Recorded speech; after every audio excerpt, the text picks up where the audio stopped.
My parents thought I would fail after leaving home at 20. "You're useless, you'll regret this!" they shouted. I packed my bags, and a month later they were begging me to return. The echoes of their voices still rang in my ears as I stuffed my clothes into an old backpack, the kind I'd used since high school, the one with the broken zipper and frayed straps. "You're useless," my father had snapped, his face red with the effort of his words. "You'll regret this," my mother had chimed in, her voice tight with disdain. They stood in the kitchen, their expressions twisted in disappointment, as though my decision to leave wasn't just a personal betrayal, but a cosmic one. I slammed the door behind me harder than I intended. The force rattled the glass in the old frame, but I didn't turn back. I couldn't. My breath was shallow, my hands shaking, but there was something inside me, something sharp and hot, that kept me moving.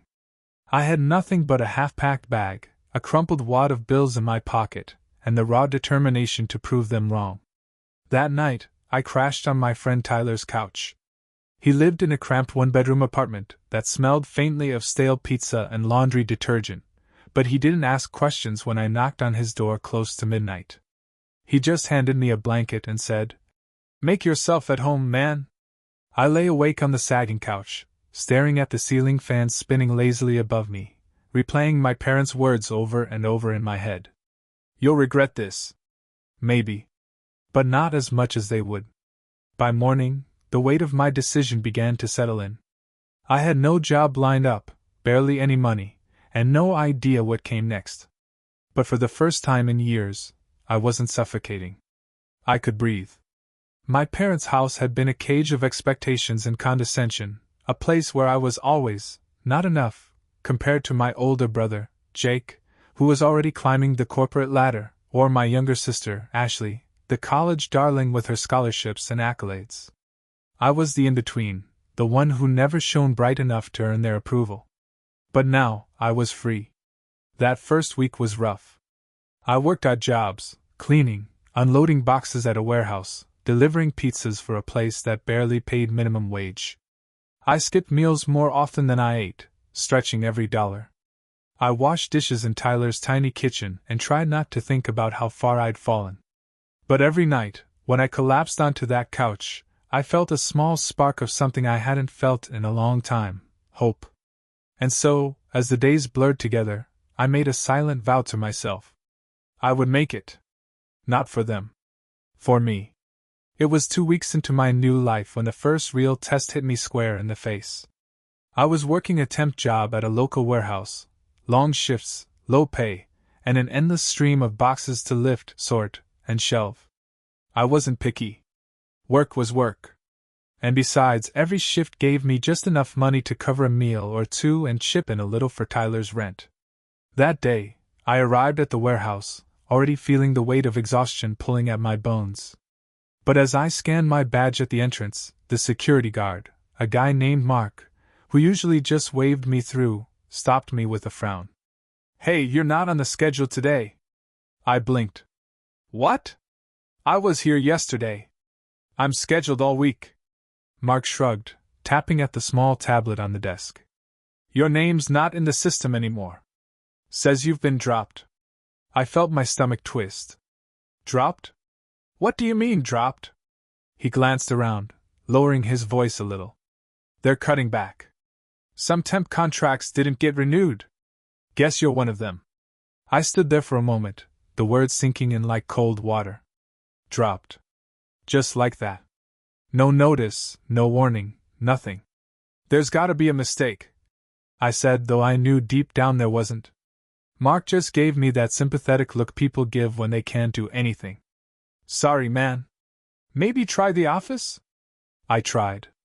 I spent an hour sitting outside the supervisor's door, hoping to plead my case. But no one would see me. No one cared. I walked out of the warehouse that day with empty hands and a gnawing hole in my chest.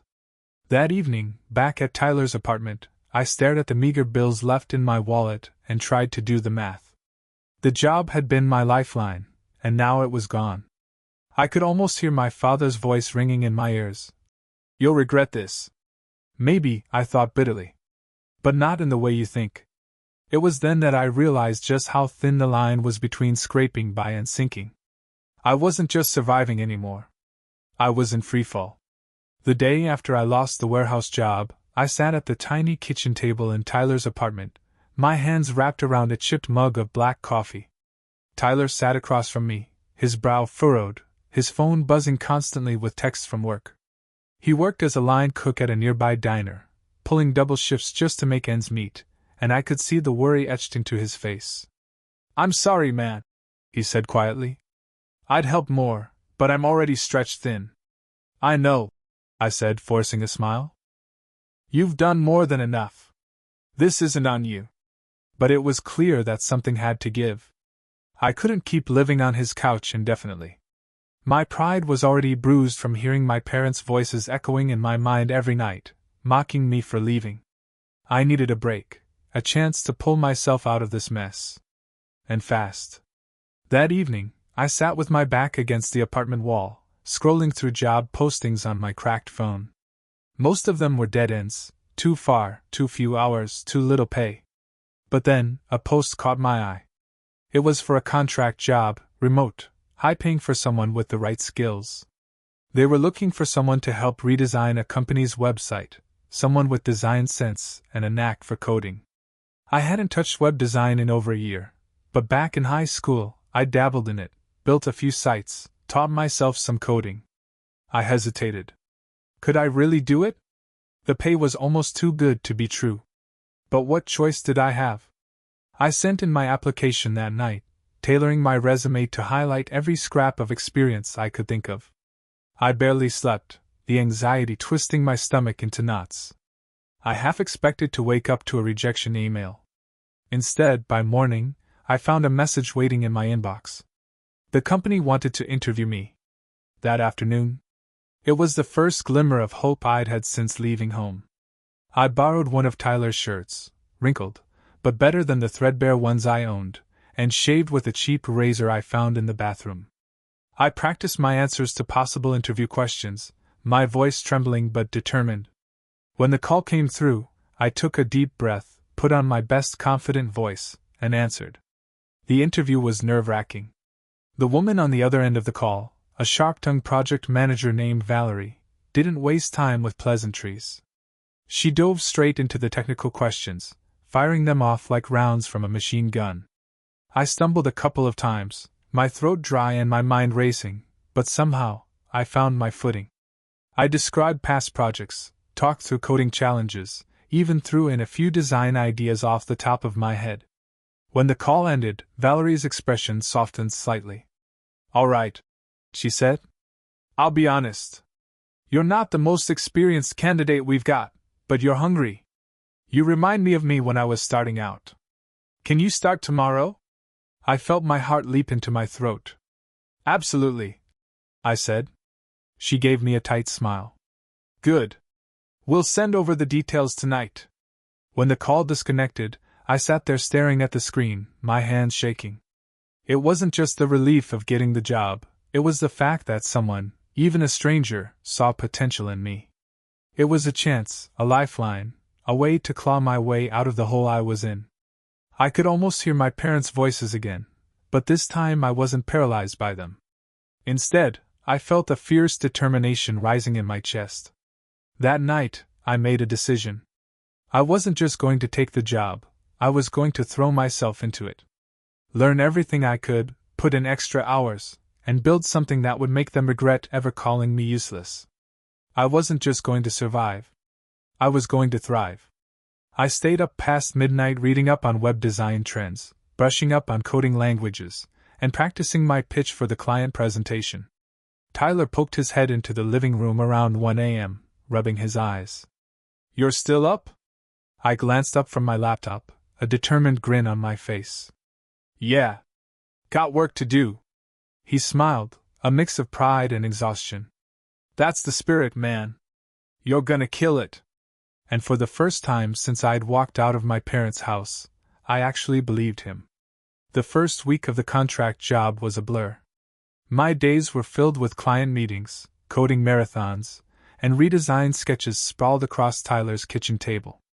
I barely slept, surviving on strong coffee and determination, but every time I looked at my phone and saw my parents' number light up, calls I ignored without hesitation, I felt a surge of stubborn pride. On the 7th day, just as I was starting to feel the weight of exhaustion settle into my bones, Valerie called me. Her voice was brisk but held a note of surprise. I just spoke with the client. They're impressed. Really impressed. They said your mock-ups were exactly what they were looking for. I blinked, stunned. Really? Really, she confirmed. They're extending the contract. And they're willing to bump up the pay if you can deliver on the next phase. You in? I didn't hesitate. I'm in. By the end of the month, I wasn't just surviving, I was thriving. With the new contract extension and the increased pay, I moved out of Tyler's cramped apartment and into a small but clean one-bedroom of my own. I bought a second-hand suit for meetings, started filling my fridge with real food instead of instant noodles, and even splurged on a decent pair of shoes. I stood in front of the mirror one morning, straightening the lapels of my jacket, and barely recognized myself. Gone was the kid with the hollow eyes and hunched shoulders. In his place was someone who looked sharp, confident, ready to take on the world. And in the back of my mind, I imagined my parents seeing me now, realizing just how wrong they had been. That day, as I walked to my new office, a co-working space downtown with sleek glass walls and a view of the city, I caught sight of myself reflected in the windows. I smiled, a quiet, satisfied smile. I was finally proving them wrong. It was late one night when my phone rang, its shrill tones slicing through the quiet hum of my new apartment. I glanced at the screen and felt my stomach twist. It was my mother. For a moment, I debated letting it go to voicemail.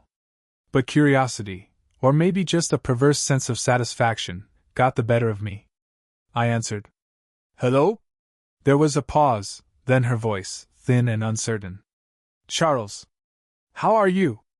I leaned against the counter, crossing my arms. I'm doing fine. Another pause. That's good to hear, she said, her tone forced, as if she were trying to make small talk with someone she barely knew. Your father and we were just wondering if you were, planning to come home soon. We miss you. I almost laughed at the audacity of it. They hadn't missed me when I walked out of the house with nothing but a backpack. They hadn't missed me when I was sleeping on a friend's couch, scraping together odd jobs to eat. They missed me now, when I had something they wanted back, my presence, my success, maybe even my financial support. I'm not coming back, I said evenly. What? Why not? Her voice cracked, sounding more desperate now. I'm doing fine on my own, I repeated. Better than fine. I'm not coming back. There was a stunned silence on the other end of the line. Then, as if on cue, my father's voice thundered in the background. Don't be stupid, Charles. You're being selfish. You think you're better than us now? You'll come back. You'll see. I closed my eyes, taking a steadying breath. I'm not being selfish. I'm being free. For the first time in my life, I'm not under your thumb. I'm doing this for me. And you can't guilt me into coming back. I ended the call before they could say another word. My hands were shaking, but not from fear, from adrenaline, from the rush of standing my ground. For the first time, I felt truly free. The next morning, I woke up to a flood of messages. Missed calls, voicemails, texts, all from my parents. The messages ranged from feigned concern to outright guilt-tripping. Charles, we didn't mean what we said. Come home. Let's talk about this. Don't let your pride ruin everything. You'll regret this when we're gone. I sat at the kitchen table, sipping my coffee, reading each one with a growing sense of detachment. The old me would have crumbled under their words, would have rushed back with apologies and offers to make things right. But not this time. Instead, I deleted the messages one by one, a small act of defiance that felt more liberating than any apology could. I wasn't going to be their punching bag anymore. I wasn't going to let them twist my success into guilt. Later that afternoon, as I was finalizing some design edits for the client, my phone buzzed again. This time, it was a message from my father, and it caught my eye. We're sorry. We need you. Can we talk? I stared at the message, the weight of those words pressing down on me. For a moment, I felt a flicker of old emotions, nostalgia, the aching pull of family. But then I remembered the cold kitchen that night I left, their harsh words, the slammed door behind me. I typed a simple response. I'm fine. I don't need to come back. I hope you're doing well. I hit send, and for the first time, I realized I wasn't just surviving. I was thriving. And I wasn't going to let them pull me back into their web of manipulation. A few days passed after that last message. My phone, once a constant source of anxiety with their relentless calls and guilt-laden texts, finally fell silent. I thought maybe they'd accepted it, that I was out, that I wasn't coming back. Maybe they were stewing in their own pride, refusing to acknowledge how much they'd underestimated me. But I should have known better. It was a Thursday afternoon when the knock came at my door. I was in the middle of polishing up a website draft for a second client, one I'd picked up after impressing Valerie's team. The sound of knuckles rapping against my apartment door startled me. My stomach twisted with an odd mix of dread and curiosity. I stood slowly, approached the door, and peeked through the peephole. It was them. My father stood tall, wearing a forced, stiff smile that didn't reach his eyes. My mother was next to him, clutching her purse with white-knuckled hands, her lips pressed into a thin line. They looked tired, older than I remembered, worn down by something I couldn't quite place. For a moment, I hesitated. I could pretend not to be home, let them stand out there until they gave up. But a small, wicked part of me wanted to face them, to let them see exactly what they had lost. I opened the door. Charles, my mother said, her voice high and brittle. Can we come in? I stepped aside without a word. They walked into my small, neatly kept apartment, their eyes scanning the place, perhaps expecting it to be in shambles. Instead, they were met with clean surfaces, a modest but stylish couch, and a desk with 2 laptops open and projects on display. My father's mouth tightened, as if he couldn't reconcile this version of me with the one they'd cast out. So, I said, crossing my arms, what brings you here? My mother stepped forward, her voice soft, almost pleading. We were worried about you. We thought maybe you were struggling. Struggling? I echoed, a smile tugging at the corner of my mouth. No. I'm doing just fine. She blinked, her eyes darting around, searching for cracks in my calm. But you're working so hard. It must be difficult on your own. Maybe it's time to come home.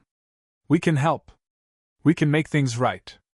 I shook my head, the weight of years of their dismissive words finally rolling off my shoulders. I'm not struggling. In fact, I'm finally living on my own terms. And I'm not coming back. My father's face flushed, his fists clenched. Don't be foolish, Charles. You need family. You need us. I laughed softly, a sound that surprised even me with its ease. I did need you. Years ago. But instead of support, I got lectures. I got belittled. You told me I was useless. And now, when you see I've built something for myself, when I've proven you wrong, you want me to crawl back? Not a chance. For a moment, the room was silent, thick with the weight of unsaid things. My mother's lips trembled, but she didn't speak. My father's gaze flickered, uncertain. I leaned forward, my voice calm and resolute. I'm not angry. I'm not even hurt anymore. I'm done. I've built a life for myself, and I don't need your approval or your support. I hope you both find what you're looking for, but I won't be part of it. They stared at me, their expressions a mix of shock, regret, and disbelief. Finally, my father spoke, his voice low and tight. You'll regret this. I met his gaze without flinching. Maybe. But not as much as you will. I opened the door, holding it wide. My mother hesitated, her eyes shining with unshed tears, but my father grabbed her arm, pulling her toward the hallway. Without another word, they stepped out into the corridor, and I closed the door behind them with a quiet, final click. For a long moment, I stood there, my back against the door, feeling the weight of that confrontation settle into my bones. I thought I'd feel empty, or maybe even guilty. But instead I felt light. Free. I turned back to my desk, sat down, and picked up where I'd left off. The life I was building wasn't perfect, but it was mine. And that was worth everything. After that confrontation, I expected more fallout. More calls, more guilt-tripping, maybe even a surprise visit from my sister or some extended family member trying to smooth things over. But what I got was silence. Pure, undisturbed silence. Days passed, then a week. My phone was strangely quiet, the absence of their voices almost unsettling. But instead of feeling anxious, I felt calm. In that quiet, I found something I hadn't realized I was missing all along: peace. I could focus on my work without interruption, without second-guessing myself. The projects I was handling were gaining momentum, and Valerie even offered me a long-term contract with her company. I went out and bought a used car, nothing fancy, just something reliable to get me from point A to point B without relying on Tyler's worn-out ride or public transport. It was a small victory, but it felt monumental. I had come so far from that night I slammed the door behind me, feeling the weight of their words like chains around my neck. Now, those chains were broken. And then, one evening, just as I was settling in with a bowl of takeout and a movie queued up on my laptop, my phone buzzed with a message. It was from my sister, Ashley. "Hey. Just heard everything from Mom and Dad. I didn't know it had gotten this bad. I'm sorry." I stared at the screen, unsure of how to respond. Ashley and I hadn't been close. She had always been the golden child, the one who could do no wrong. But the fact that she was reaching out now, after everything, made me pause. A second message came through. "They're scared. They think you're never coming back. They don't know how to fix it." I set the phone down and let the words wash over me. I wasn't sure if she was reaching out because she genuinely cared, or if she was just caught in the family's tangled mess. But for the first time, I didn't feel the urge to respond immediately. I finished my dinner, watched my movie, and let myself enjoy the evening. I was building a life for myself, piece by piece, and I wasn't going to let anyone, family or not, pull me back into the chaos. They were scared? Maybe they should be. Because I wasn't the person they could control anymore. A few weeks later, I found myself walking past a little cafe downtown, watching people laugh and sip their coffee without a care. I paused to take it all in, the noise, the bustle, the life. My phone buzzed. Another message from Ashley, short and almost apologetic. "They miss you. We all do." I read it, smiled softly, and deleted it without a second thought. They could miss me all they wanted. I wasn't going back. I stepped into the cafe, ordered a coffee for myself, and found a seat by the window. For the first time, I wasn't defined by their expectations, their demands, their disappointment. I was just me. And it felt incredible.